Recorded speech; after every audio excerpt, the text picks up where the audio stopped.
Bismillahirrahmanirrahim. Assalamualaikum warahmatullahi wabarakatuh.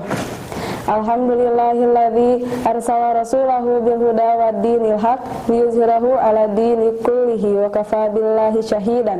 Asyhadu an la ilaha illallah wa asyhadu anna Muhammadar Rasulullah.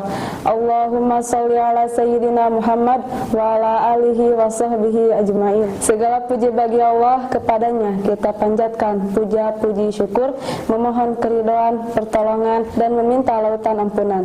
Dan kepadanya pula kita berlindung diri dari kejahatan jiwa dan keburukan amal perbuatan. Dan tak lupa salawat dan salam semoga tercurah limpahkan terhadap suri tauladan kita, yakni Habibana wa Nabiyana al-Mustafa Sayyidina Muhammad sallallahu alaihi wasallam. Allahumma salli wa sallim wa barik alaihi. Tak lupa kepada para keluarganya, kepada para sahabatnya, dan semoga tercurah kepada kita selaku umatnya. Amin. Sahabat LN TV yang dirahmati Allah, pernahkah kita berhusnuzon terhadap ketetapan Allah di masa yang akan mendatang? Problematika zaman yang suram, krisis moral, perekonomian yang terus bergejolak, dan kondisi alam yang semakin meneteskan air mata kerusakannya. Kebanyakan manusia hanya bisa mengelus dada, meratapi nasib, dan bertanya tentang masa depan. Sering pula kita mendengar rintihan dan jutaan keluh kesah dengan nada seakan menyerah. Yang mereka keluh kesahkan adalah, "Ya Allah, bagaimanakah saya dan langkah saya nanti?" Padahal satu kalimat di atas seakan memiliki makna yang kontra dengan firman Allah dalam Quran Surat Hud ayat 11. A'udzubillahi minasyaitonirrajim. Bismillahirrahmanirrahim. Wa ma min dabatin fil ardi illa 'alallahi rizquha ya'lamu mustaqarraha wa mustawda'aha kullun fi kitabim mubin. Sadaqallahul azim al-ayah. Yang artinya, dan tidak ada satupun makhluk bergerak di bumi melainkan semuanya dijamin Allah ketetapan rezekinya. Dia mengetahui tempat kediamannya dan tempat penyimpanannya. Semua tertulis dalam kitab yang nyata, yaitu Lauh Mahfuz. Sahabat LN TV yang dirahmati Allah, fikirkanlah apa yang ada di hadapan kita saat ini.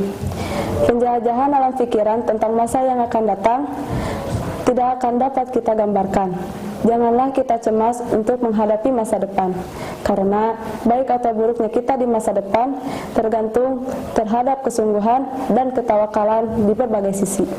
Yang terpenting, di saat kita menjalani skenario Allah pada saat ini, yakinkan dalam hati kita tentang limpahan rahmat, kasih sayang, dan kekuasaannya. Selalu berprasangka baiklah kepada Allah, karena prasangka Allah ada dalam prasangka hamba padanya. Berbagai alasan yang menyebabkan cemasnya diri kita terhadap masa depan yang sering kita lihat atau bahkan pernah kita alami. Ada 8 alasan penyebab kecemasan diri. Di antaranya, pertama, lemahnya keimanan dan kepercayaan terhadap Allah. Kedua, kurangnya tawakal terhadap Allah. Ketiga, terlalu sering memikirkan kejayaan yang diiringi pola pikir negatif terhadap dunia. Keempat, rendahnya pemahaman kenapa manusia diciptakan. Yang kelima, selalu bergantung pada diri sendiri dan orang lain terhadap pendapatan rezeki sehingga lupa menggantungkan diri terhadap Allah. Keenam, mudah terpengaruh oleh bisikan ketamakan, keserakahan, dan ambisi yang berlebih terhadap dunia. Ketujuh, meyakini bahwa rezeki berada di tangan manusia. Yang kedelapan, prasangka atau konsepsi pikiran bahwa rezeki berada dalam penentuan tinggi atau rendahnya pendidikan. Kekhawatiran berlebih akan memberikan dampak buruk kepada seseorang jika kita tidak pandai dalam menyikapi hal tersebut.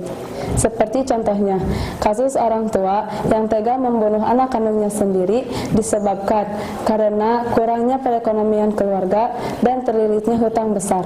Sungguh pilu kisah hidup anak tersebut.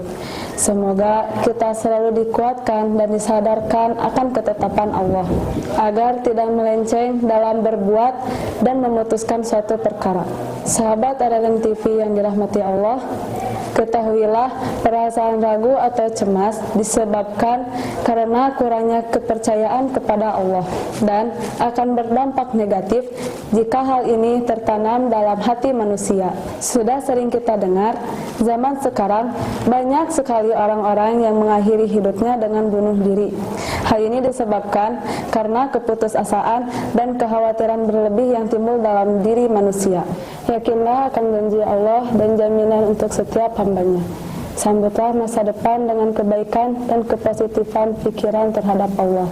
Karena ketidaktahuan kita terhadap masa depan, seperti halnya kebodohan kita tentang kapan, di mana, dan dalam keadaan bagaimana kita meninggal. Pemikiran masa depan yang baik adalah kita merasa cemas dan khawatir terhadap kehidupan kelak di akhirat. Karena semua kecemasan tersebut, insya Allah akan membawa kita melakukan kebaikan untuk tabungan yang akan terpetik hasilnya di hari pembalasan.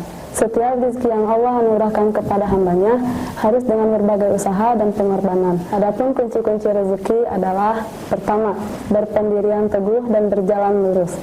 Kedua, menginfakkan rezeki di jalan Allah. Ketiga, berbuat baik terhadap kaum duafa. Keempat, taubat dan memperbanyak istighfar. Dan yang kelima, bersilaturahmi. Semoga dengan kunci-kunci ini kita dapat menumbuhkan ketakwaan dan kepercayaan kepada Allah Subhanahu wa Ta'ala. Demikian yang dapat saya sampaikan. Mohon maaf apabila banyak kesalahan dari perkataan maupun perbuatan. Wassalamualaikum warahmatullahi wabarakatuh.